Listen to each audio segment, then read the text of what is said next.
हमारे पूज्य पिताजी कहते हैं श्री गंगा मैया का दर्शन मानो साक्षात भोलेनाथ का दर्शन, श्री गंगा मैया का दर्शन साक्षात बद्रीनाथ का दर्शन, श्री गंगा जी का दर्शन साक्षात हिमालय का दर्शन, श्री गंगा जी का दर्शन 33 कोटि देवताओं का दर्शन।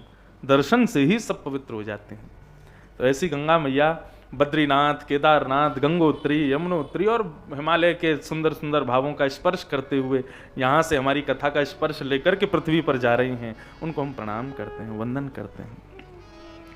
आइए आज कथा। सच्चिदानंद रूपाय विश्वोत्पत्त्यादि हेतवे तापत्रय विनाशाय श्रीकृष्णाय वयं नमः।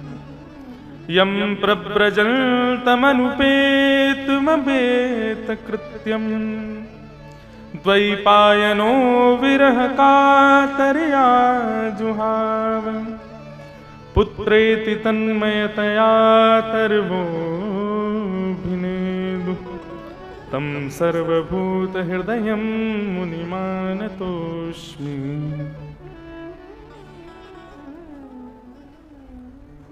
महात्मा मतलब महत्व। महात्मा की कथा इसलिए सुनाई जाती ताकि बंधुओं हम लोगों का विश्वास प्रगाढ़ हो भागवत जी के प्रति। महात्मा मतलब महत्व। क्यों सुनी जाती है कथा, भागवत की कथा सुनने से क्या होता है, क्या लाभ होते हैं, आदि आदि सब बात। वैसे तो एक बात कहने की है, जिसके अंदर पूर्व पहले से ही विश्वास है वो लाभ सुनने का इच्छुक नहीं रहता कि इससे मुझे लाभ क्या होगा। लेकिन जिसका विश्वास नहीं होता उसको बताना पड़ता है। जैसे कि दवाई देने से पहले वैद्य डॉक्टर बताते हैं कि इस दवाई को लेने से ऐसा ऐसा होगा, लेकिन कुछ दवाइयां ऐसी हैं उन पर हमारा पूर्व विश्वास ही होता है और उनको हम बिना जाने ही ले लेते हैं क्योंकि हमारा विश्वास है कि इससे हमारा रोग दूर होगा। तो यहां पर कई लोग बैठे हैं जिनका भागवत पर पूर्व विश्वास होगा, लेकिन कई नवीन लोग हैं और दूसरा सीधा प्रसारण जाएगा, यूट्यूब पर लोग देखेंगे, वहां के लोगों का विश्वास प्रगाढ़ हो, इसलिए महात्मा की कथा कही जाती है। तो महात्मा विश्वास प्रगाढ़ करने के लिए हम आपको सुनाते हैं। सबसे पहला श्लोक, सच्चिदानंद रूपाय विश्वोत्पत्त्यादि हेतवे तापत्रय विनाशाय श्री कृष्णाय वयम नुमः। श्रीमद् भागवत के महात्मा के प्रथम श्लोक में 3 बातें बताई जाती हैं। एक प्रकार से कह दिया जाए, मैं अपनी कथा में कहा करता हूं कि ठाकुर जी का पूर्ण परिचय एक ही श्लोक में, भगवान का पूर्ण परिचय है। रूप, कर्म और गुण, ये 3 बातें यहां प्रथम श्लोक में बताई गई। बहुत ध्यान से सुनिएगा सब लोग। सबसे पहला ठाकुर जी के रूप। असंख्य स्वरूप हैं ठाकुर जी के।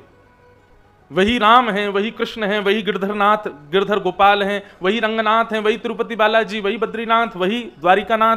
स्वरूप बहुत सारे हैं ठाकुर जी के, लेकिन जितने भी स्वरूप हैं ठाकुर जी के रूप 3 ही हैं। पहला सत्य, दूसरा चैतन्य और तीसरा आनंद। और मैं कथा में इस भाव को बताया करता हूं, हर मानव रूप और स्वरूप दोनों में विद्यमान होता है।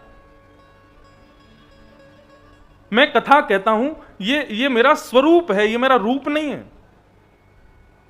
क्यों? यहां पर महाराज जी का तो बालवत हूं मैं, लेकिन महाराज जी भी कभी कभी इंद्रेश जी कह के बोल रहे हैं, या महाराज जी कह के बोल रहे हैं, या व्यास जी कह के बोल रहे हैं। मतलब एक आवरण मेरे ऊपर चढ़ा हुआ है, इसलिए ये मेरा रूप नहीं है, ये मेरा स्वरूप है।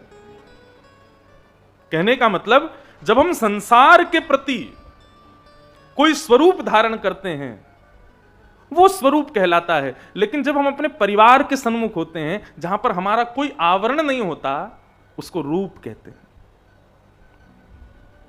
जगन्नाथपुरी में वही श्री कृष्ण प्रेम विगलित ठाकुर जी हैं, दोनों भुजाएं पिघली हुई हैं, मुख पिघला हुआ है और प्रेम विगलित रूप में वहां पर बैठे हुए हैं। वही कृष्ण यहां ऊपर बद्रीनाथ में चले जाओ तो ध्यान अवस्था में बैठे हैं, बद्री फल के नीचे बैठे हुए हैं, श्री बद्रीनाथ तपस्या कर रहे हैं। वही श्री कृष्ण दक्षिण में चले जाओ तो शंख चक्र गदा पद्मधारी चतुर्भुज नारायण के रूप में श्री रंगनाथ, श्री तिरुपति बालाजी आदि आदि रूपों में बैठे हैं। वही श्री कृष्ण हमारे वृंदावन में चले जाओ तो मोर मुकुट वंशी धारण करके खड़े हैं। एक ही कृष्ण हैं, लेकिन स्वरूप कितने सारे। स्वरूप का तात्पर्य कहूं तो एक प्रकार से ठाकुर जी के ड्रेसेस कितनी सारी हैं, ठाकुर जी के स्वरूप, ठाकुर जी के आवरण कितने सारे हैं, लेकिन वही श्री कृष्ण रूप उनका एक ही, तीन ही है। पहला सत्य, दूसरा चैतन्य और तीसरा आनंद। वही सत्य वृंदावन बिहारी हैं, वही सत्य श्री बद्रीनाथ हैं, वही सत्य श्री द्वारिकानाथ, वही सत्य श्री रंगनाथ, वही सब सत्य स्वरूप हैं। ठाकुर जी का दूसरा रूप क्या है? चैतन्य। ठाकुर जी चैतन्य है। चैतन्य का मतलब क्या होता है? लोग कहते हैं महाराज जी सर्दी का समय है, ठाकुर जी को कंबल पहनाने की क्या जरूरत है, ठाकुर जी को स्वेटर पहनाने की क्या जरूरत है, ठाकुर जी के आगे गर्म अंगीठी रखने की क्या जरूरत है? अरे वो चैतन्य है। जिस प्रकार हमें सर्दी गर्मी जुकाम ये सब आभास होता है, ठाकुर जी को भी ये आभास होता है। ऐसा विश्वास हमको करना पड़ेगा, तभी सेवा प्रारंभ होगी, नहीं तो सेवा विघ्न स्वरूप धारण कर लेगी। वो चैतन्य है। और तीसरा ठाकुर जी का रूप आनंद, वे आनंद रूप हैं।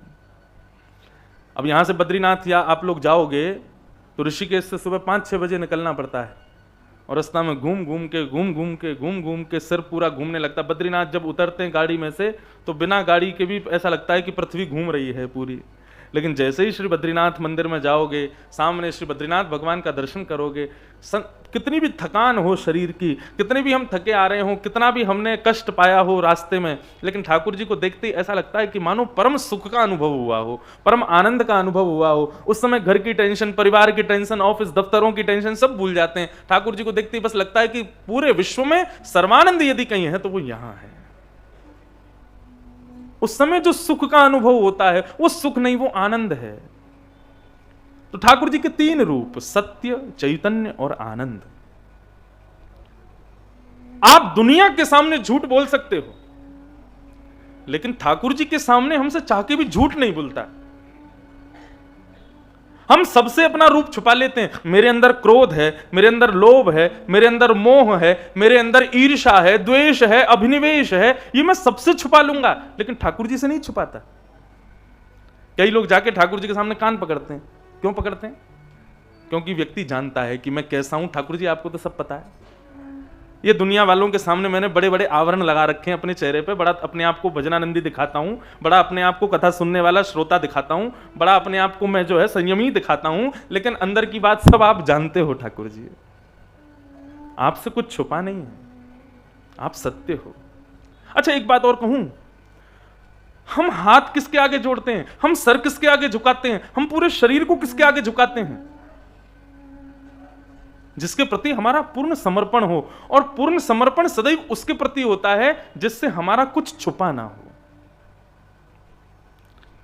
हमने जिसके आगे स्वयं को छुपा रखा, हम उसके आगे झुकते थोड़े हैं। ठाकुर जी के आगे सहज ही हाथ जुड़ जाते हैं, सहज ही नेत्र नीचे हो जाते हैं, सहज ही सर झुक जाता है। इसका तात्पर्य है कि हम स्वयं को स्वीकार कर रहे हैं, नाथ में जैसा हूं आपको सब पता है, आप सत्य हो। ठाकुर जी चैतन्य हैं। आज यहां पर हम आप सब लोग बैठे हैं, आप मुझे प्रणाम करो, माला पहनाओ, हाथ जोड़ो, वंदन करो, ये क्रिया आपकी कब तक होगी मेरे प्रति? जब तक मैं आपके सामने चल फिर रहा हूं। और ये चलना फिरना बोलना ये सब क्रियाएं मुझसे कौन करवा रहा है? मेरे भीतर बैठा वही चैतन्य परमात्मा। जिस दिन वो मेरा त्याग कर देगा तो जो व्यक्ति मेरे आगे हाथ जोड़ रहा था, मुझे माला पहना रहा था, मुझे प्रणाम कर रहा था, उसके लिए भी मैं एक शव के समान हूं। वह भी यदि मुझको देख लेगा या मेरी शव का स्पर्श कर लेगा तो उसके बाद स्नान करेगा। क्यों? मैं अपवित्र हो गया। क्यों? कल तक तो तुम बड़े पांव छू रहे थे, आज अपवित्र हो गए। बोले कल तक वो जीवित थे, आज वो मर गए। जीवित का मतलब है चैतन्य भीतर बैठा है। बड़ा तात्विक विषय है ये। किसी व्यक्ति की मृत्यु पर हम रोते क्यों हैं? क्यों रोते हैं हम लोग? आप कहोगे महाराज जी हमारा भाई चला गया, हमारा मित्र चला गया, हमारा बेटा चला गया, हमारी जो भी उसका संबंध था, कहां चला गया? हमें छोड़ के चला गया। कैसा था? बड़ी बड़ी आंखें थी, ऐसी लंबी नाक थी, ये बड़े बड़े बाल थे, ऐसा लंबा चौड़ा शरीर था। तो वो तो तुम्हारे सामने पड़ा है। इसकी भी बड़ी आंखें, बड़े बाल हैं, बड़े कान, बड़ी आंख, बड़ा लंबा स्वरूप। बोले नहीं, ये तो सामने पड़ा है, लेकिन इसके भीतर जो था वो चला गया। उसके भीतर जो था उसको आपने कभी देखा? कभी देखा नहीं। तो जिसको आपने देखा नहीं उसके लिए आप रो क्यों रहे हो? और जिसको आपने देखा वो तो आपके सामने है, तो फिर रोना क्यों? अंत तो गत्वा आप स्वयं से जब पूछेंगे कि हम रो क्यों रहे हैं, तो आपको पता चलेगा कि आप उसके लिए नहीं रो रहे जो सामने है। यदि उसके लिए रो रहे हैं तो वो तो सामने ही है। हम रो उसके लिए रहे हैं जिसको हम इतने समय साथ रह करके भी पहचान नहीं पाए, वही चैतन्य परमात्मा है जो उसके भीतर था। अरे हमने उसको अपना भाई मान लिया था, हमने उसको पुत्र मान लिया था, लेकिन वास्तविकता तो ये थी ये भाई पुत्र रिश्ते नाते सब तोड़ के चला गया। हमारा नाता तो उससे था जो उसके भीतर था। वो कौन है? वही चैतन्य है, वही परमात्मा है।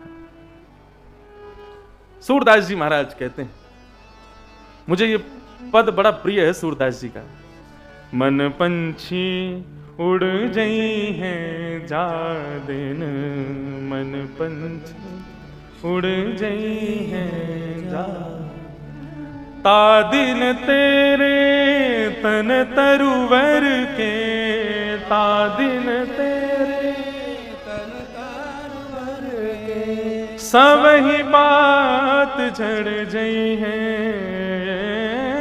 सब ही बात झड़ जई है जा, मन पंछी उड़ जई है जा दिन, मन पंछी उड़ जई है जा। आह, कितनी अच्छी बात। सब लोग इधर देखो, ध्यान से सुनो। आज की कथा थोड़ी बहुत देरी होनी है, 15-20 मिनट और होनी है बस, इसलिए ध्यान से सुन के जाओ। सूरदास जी कहते हैं, मन पंछी उड़ जई हैं जा दिन, ता दिन तेरे तन तरुवर के, सबई पात झड़ जई हैं। कितना भी डव सोप लगा लो, कितने भी परफ्यूम लगा लो, कितना भी गोरा कर लो अपने चेहरे को, ये सब कब तक स्वीकार किया जा रहा है? जब तक आपके भीतर चैतन्य बैठा है। जिस दिन वो चैतन्य परमात्मा आपका त्याग कर देगा, ये सब व्यर्थ हो जाएगा। तादिन तेरे तन तरुवर, तरुवर कहते हैं वृक्ष को, तादिन तेरे तन तरुवर के, सबई पात झड़ जाई हैं, सबरे पत्ता झड़ जाएंगे जिस दिन वो निकल गया। एक बार हमारे शरीर के सारे अंग प्रत्यंगों में युद्ध हुआ, और युद्ध क्या हुआ? कान कहने लगे हम ज्यादा श्रेष्ठ, आंख कहने लगी हम ज्यादा श्रेष्ठ, हाथ कहने लगे हम ज्यादा श्रेष्ठ, पैर कहने लगे हम ज्यादा श्रेष्ठ, सारी इंद्रियां कहने लगी हम श्रेष्ठ। सब गए सरपंच के पास, और इस शरीर का सरपंच है प्राण। प्राण से जाकर के कहा, महाराज आप ही बताओ शरीर में सबसे श्रेष्ठ कौन? आंख, नाक, जीभ, कान, हाथ, पैर, कौन श्रेष्ठ है? प्राण देवता बोले, भैया जिसके चले जाने पर तन का अस्तित्व खत्म हो जाता हो, समझो वही श्रेष्ठ है। सारे अंग प्रत्यंग बोले, तो फिर किसके जाने पर अस्तित्व खत्म? आंख बोली मैं चली जाऊंगी तो तन को दिखेगा ही नहीं। जीभ बोले हम चले जाएंगे तो तन खा ही नहीं पाएगा। पैर बोले हम चले जाएंगे तो तन चल ही नहीं पाएगा।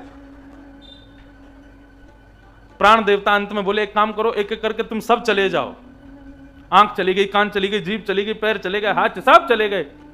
सबने जाकर के पूछा, महाराज हम चले गए, हमारे बाद तन का क्या हुआ? बोले कुछ नहीं, अचेत पड़ा है लेकिन जिंदा है। तो प्राण देवता बोले, तो सबने बोला तो फिर क्या निर्णय निकला, किसकी वजह से तन श्रेष्ठ होता है? बोले अब एक काम करो, तुम सब दोबारा बैठो। आंख, नाक, कान, हाथ, पैर सब दोबारा बैठ गए। प्राण देवता बोले अब तुम बैठे रहो, हम जा रहे हैं यहां से। तो जैसे ही प्राण देवता निकले, एक एक रोम चिल्लाने लगा, चीखने, नहीं नहीं महाराज आप मत जाओ, आप चले गए तो हम सब मर जाएंगे। वही प्राण देवता कौन है? चैतन्य ठाकुर जी। ये ठाकुर जी का दूसरा रूप है। मुझको कहां ढूंढे रे बंदे, मैं तो तेरे पास हूं। हमारे पूज्य पिताजी महाराज ने एक पंक्ति लिखी, और इतना सुंदर लिखा उसमें। पूज्य पिताजी महाराज कहते हैं, ढूंढ लिया जग सारा मैंने, दर्शना तेरा पाया। ढूंढ लिया जग सारा मैंने, दर्शना तेरा पाया। पर जब मन को एकाग्र किया तो तू दिल बीच समाया। मैं तो सब जगह खोज रहा था आपको, ऋषिकेश गया, बद्रीनाथ गया, हरिद्वार गया, श्रीरंगम गया, सेतुबंद गया, रामेश्वरम गया, सब जगह मैं ठाकुर जी को खोज रहा था। मुझे कहीं ठाकुर जी नहीं मिले, लेकिन एक जगह गुरुदेव के आशीर्वाद से मन एकाग्र करके गंगा के तट पर जब स्वयं को देखा, तब मैंने पाया जिसको तो मैं दुनिया में खोज रहा हूं वो तो मेरे भीतर ही बैठा है। कई बार क्या होता है, सिर पर चश्मा लगा होता है, हम पूरी दुनिया में चश्मा ढूंढते हैं, मेरा चश्मा कहां, मेरा चश्मा कहां, अरे बच्चों मेरा चश्मा नहीं मिल रहा, अरे भैया मेरा चश्मा नहीं। तब पोते नाती बताते, अम्मा सिर पे रखा है चश्मा आपके। ठीक वैसे ही हम सब जगह ढूंढते हैं, लेकिन जब गुरुजन मिलते हैं तब गुरुजन बताते हैं, अरे दुनिया में कहां खोज रहे, खुद में देखो, भीतर बैठे। सर्वम खलु इदम ब्रह्म, मुझ में, आप में, हम सब में श्री राधा रमण जी बैठे हैं। श्रीमद् भागवत क्या है बंधुओं? आईना है, प्रतिबिंब है, शीशा है, दर्पण है। कैसा दर्पण? ये सामान्य दर्पण में हम खुद को देखते हैं, लेकिन भागवत रूपी दर्पण जब मज जाता है ना, तब भीतर बैठा परमात्मा दिखाई देता है, खुद का अस्तित्व समझ में आता है। संसार में प्रत्येक जीव भगवत तत्व से युक्त है, ये समझ में आ जाता है। ये दर्पण है, यहां रखा तो है, इतने सारे लोग बैठे तो हैं, लेकिन दिखेगा किसको इसमें? जो इसके